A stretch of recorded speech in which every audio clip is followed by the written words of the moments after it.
제자들교회 성도님들, 오랜만에 성경의 습관 나눔을 통해서 인사드립니다. 평안하시지요? 나라 안팎으로 어수선하고 계절의 변화도 내년과 많이 달라서 앞으로의 세월이 걱정스럽기도 하지만 어떤 순간에도 우리의 소망 되시며 힘 되시는 예수 그리스도로 인해서 늘 평안하시기를 축복합니다. 12월에 걸친 예레미야 애가 묵상을 앞두고 우리 성도님들과 함께 예레미야 애가의 큰 그림을 그려보려고 합니다. 오늘 이 시간이 성경 묵상에 도움 되시기를 기원합니다. 예레미야 애가는 5편의 시 모음집인데요. 원래 예레미야 애가는 히브리어 성경에서 모세오경과 역사서를 제외한 성문서로 분류된 책입니다. 에카 혹은 에이카로 불리는 책인데요. 에카 혹은 에이카의 뜻은 어찌하여 라는 의문사입니다. 우리가 생각지 못한 엄청난 사건을 만나거나 상황을 만날 때 어째서 이런 일이 일어났지? 왜 나한테 이런 일이 생긴 거지? 이렇게 말하지 않습니까? 이럴 때 이 말은 단순히 왜 이런 일이 생겼는지 궁금하다라는 의문의 의미만 있는 건 아니죠. 갑작스러운 사건, 사고 앞에서 놀람과 당혹감, 슬픔과 탄식이 모두 뒤섞인 표현을 한마디로 한 게 바로 어째서, 어찌하여 라는 단식인 거죠. 한글 성경에서는 슬프다 라는 단어가 첫 단어이지만 히브리어 성경에서는 이 놀람과 당혹을 표현하는 의미의 에카라는 단어가 가장 첫 단어입니다. 그리고 이 단어는 예레미야 애가 1장뿐만 아니라 2장과 4장의 첫 단어로 계속 등장하면서 비탄의 마음을 표현하기 때문에 이 책을 그대로 에카라고 불렀습니다. 또 랍비들은 이 책이 듣는 사람들로 하여금 슬픔에 공감하도록 하는 키노라는 특이한 운율에 따라 이루어진 시라고 해서 비탄시, 애도의 시라는 뜻으로 키노트라고 부릅니다. 그리스 성경도 슬픔에 대한 탄식을 노래한 시라고 생각해서 트레노이라고 불렀으며 영어 성경도 같은 의미로 레멘테이션이라고 부릅니다.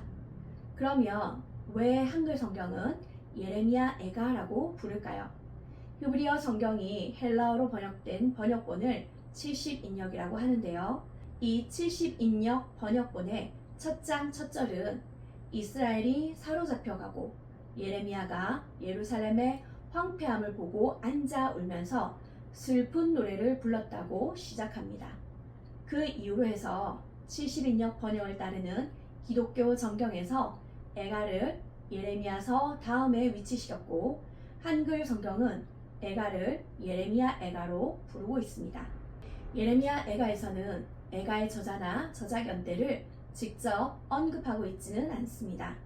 하지만 이 책을 예레미야가 기록했다고 하는 전승은 히브리어 성경을 헬라어로 번역한 70인역 번역본에 기초하고 있고 초기 유대 전승들도 예레미야와 예레미야 애가를 연결하면서 이 책의 저자는 예레미야라고 말합니다.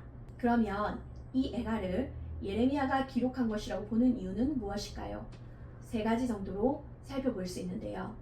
첫째로 예레미야는 바벨론에 의해 예루살렘이 몰락하는 것을 실제 본 목격자로서 그 잔인함을 예레미야서와 애가 두 책에서 묘사하고 있습니다. 두 번째로 눈물의 선지자라는 별명을 가진 예레미야가 무너져가는 예루살렘 성을 바라보며 흘리는 눈물이 예레미야서와 예레미야 애가 모두에 담겨 있습니다. 세 번째로 예레미야 애가의 특징인 에카라는 단어가 구약에서 총 18번 사용되는데 예레미야에서에서 7번, 애가에서 4번, 기타 다른 성경에서 7번 사용됩니다. 그러니까 예레미야서와 애가에서 이 에카라는 단어가 굉장히 많이 사용된 것이죠. 에카라는 같은 단어의 사용과 함께 내용적으로도 원수들의 박해와 조롱 그리고 이에 대한 예레미야의 분노와 탄원이 두 책에서 공통적으로 보이는 내용입니다. 그리고 여호와 하나님의 심판 선고와 함께 가뭄과 기근, 칼에 의한 심판이 두 책 모두에 등장하고 있습니다. 그러나 거기서 그치지 않고 구원에 대한 약속 등의 주제가 두 책에 담겨 있기에 애가의 저자를 전통적으로 예레미야라고 보는 것입니다. 예루살렘 성은 주전 586년에 바벨론의 침략에 의해 멸망했습니다. 수많은 예언자들을 통해 경고되었던 일이 실제로 일어났는데요. 하나님의 심판의 경고를 오랫동안 전했던 이 예레미야 선지자는 자신이 전한 하나님의 메시지가 실제로 이루어지는 것을 주전 586년에 생생하게 목격합니다. 그리고 목격으로 인한 절망과 공포라는 극한의 감정을 느꼈지만 그것을 견뎌내며 그 이후에 이 애가를 기록한 것으로 보입니다. 예레미야 애가는 총 5개의 시로 이루어져 있습니다. 그 형식은 1장부터 4장까지가 비탄시의 형식이 주를 이루고 있고 5장은 기도문의 형식을 이루고 있습니다. 예가의 가장 큰 특징 중 하나는 1장, 2장, 4장, 5장 각 장이 모두 22절로 구성되어 있고 3장은 22의 3배인 66절로 구성된 것인데요. 히브리어 알파벳이 모두 22글자인데 각 철자를 첫 음절로 해서 글을 짓는 것을 기합체 혹은 답관체 형식이라고 합니다. 애가에서 마지막 5장은 이런 이합체 형식을 따르고 있지는 않지만 22절이라는 구성을 맞추고 있습니다. 그리고 1장, 2장, 4장은 모두 이 22절을 답관체 형식으로 글을 지었습니다. 그리고 애가의 3장은 각 알파벳 첫 글자가 3절씩 되도록 해서 22의 3배인 66절로 구성되어서 이합체 형식으로 글을 구성하고 있는데요. 전체 구조에서 가장 긴 3장이 중심의 오기함을 통해서 애가에서 전하고자 하는 그 핵심 주제를 3장에서 드러내고 있습니다. 또한 이런 구조적인 형태는 애가를 만국을 기념하기 위한 저작으로만 대하는 것이 아니라 이 시를 읊조리며 만국의 슬픔과 아픔을 기억함과 동시에 만국으로 인한 교훈을 후손들이 기억하도록 하기 위한 목적을 위해서 이렇게 지은 것입니다. 그래서 지금도 이스라엘 사람들은 남유다가 망했던 아비월 9일이 되면 이 시를 회당에서 낭독하며 예루살렘의 심판을 기억합니다. 그리고 조상들의 잘못을 잊지 않도록 모세에 교훈하고 있습니다. 5편의 시로 이루어진 애가는 3장을 중심으로 내용적으로 대칭을 이루고 있는데요. 이합체라는 구조적, 형식적 특징뿐만 아니라 내용적인 대칭의 특징도 이 시를 쉽게 기억하도록 하기 위한 방법입니다. 각 장별 내용을 간단히 살펴보면 애가 1장은 한때 번영했던 하나님의 성 예루살렘이 멸망해가는 장면을 보며 통곡하는 것으로 시작합니다. 하나님의 임재가 떠나고 아무것도 남지 않은 예루살렘의 벌거벗은 모습을 보며 슬퍼하는 통한이 담긴 노래가 바로 1장의 내용입니다. 2장에서 애가의 시인은 예루살렘의 멸망의 이유를 하나님의 심판 때문이라고 말합니다. 하나님의 말씀을 순종하지 않은 결과로 인해서 시온을 덮던 구름이 사라지고 이스라엘의 아름다움은 땅에 던져졌다라고 지적하며 시인은 눈물을 흘리며 하나님의 백성들에게 회개의 눈물을 흘리라고 촉구합니다. 3장은 슬픔이 극에 달한 시인이 하나님의 뜻을 전했던 선지자로서의 그 비탄한 심정을 쏟아냅니다. 자신에 대한 소망뿐 아니라 여호와 하나님께 대한 소망마저 끊어졌다고 고통스러워합니다. 하지만 모든 소망이 사라진 지점에서 시인은 하나님의 신실하심을 깨닫고 하나님의 구원을 바라봅니다. 시인은 절망 속에서 기댈 수 있는 유일한 소망인 하나님을 바라보며 눈물로 하나님의 은혜를 간구합니다. 4장은 구원의 소망에서 다시 현실로 돌아와 예루살렘에 닥친 고난과 고통을 토로합니다. 하나님의 정의와 공의를 실천하지 않은 지도자들의 타락 때문에 이런 고난을 받게 되었음을 지적합니다. 그리고 마지막으로 5장에서 시인은 하나님께 남은 자들의 처지를 기억해 주시라고 기도합니다. 남은 자들을 회복시켜 달라고 탄원하는 간절한 기도를 드리는 것으로 시인은 이 5장 애가를 마치고 있습니다.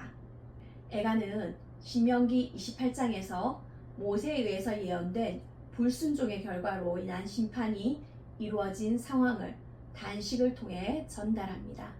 그러나 이 시는 단식에 머물러 있지 않고 남은 자들을 향해 신명기 28장의 교훈을 기억하며 하나님께 돌아오라고 촉구합니다. 죄에 대해서 아파는 하되 거기서 머물러 있지 말고 회개하고 다시 하나님의 품으로 들어오라고 외칩니다. 하나님은 의로우신 분이기에 죄에 대해 심판하시고 보응하시는 분이지만 동시에 죄에 대해 자백하고 돌이키는 자를 외면하지 않으시고 용서하시는 신실하신 분이라는 것을 기억하라고 예레미야 애가는 외치고 있는 것입니다. 하나님의 말씀에 대한 불순종의 결과는 엄청난 아픔을 우리에게 안겨줍니다. 사랑하는 사람들과 관계가 깨어지게 만들고 기쁨과 소망을 빼앗아갑니다. 아픔과 고통의 시간을 우리에게 안겨줍니다. 만약 지금 그런 시간을 보내고 계신 분이 있다면 그 아픔과 고통을 애가를 읽으시면서 하나님 앞에 도해 보시기를 권합니다. 애가의 시인처럼 밑바닥까지 남은 아픔과 고통을 다 헤집어서 하나님 앞에 내어놓으며 죄를 자백할 때 하나님은 거기서 멈추게 하지 않으시고 하나님의 인자와 긍휼하심으로 우리에게 찾아오십니다. 우리를 결코 버리지 않겠다는 약속을 신실하게 지키시는 분이라는 것을 우리로 깨닫게 합니다. 그래서 예레미야는 고통의 상황 속에서 부르짖는 가운데 여호와의 인자와 긍휼이 무궁하심으로 우리가 진멸되지 아니함이니이다. 이것들이 아침마다 새로우니 주의 성실이 크도소이다 라고 고백하며 하나님만이 소망이다 라는 것을 깨닫게 되었습니다. 예레미야가 묵상을 하는 이 시간들을 통해서 죄를 자백하고 용서를 구하는 자에게 은혜 베푸시는 그 신실하신 하나님을 깊이 경험하는 저와 여러분 되시기를 축복합니다. 함께 기도하시겠습니다. 더운 여름이 지나고 선선한 가을을 보내며 예레미야가를 묵상하게 하셔서 감사합니다. 한 해를 돌아보며 하나님의 마음을 아프게 한 일, 불순종한 일이 있다면 기억나게 하셔서 죄를 자백하고 돌이키게 하여 주시옵소서. 죄로 인해 하나님의 진노를 사는 비참한 지경에 이르지 않도록 죄의 구덩이에서 빨리 빠져나오게 해주시옵소서. 그래서 주의 마음을 아프게 하는 자가 아니라 주님을 닮은 신실한 자가 되게 해주시옵소서. 아침마다 새롭게 임하시는 하나님의 은혜로 감사와 기쁨이 충만한 삶을 살게 해주시기를 간절히 소원하며 살아계신 예수 그리스도 이름으로 기도드리옵나이다. 아멘.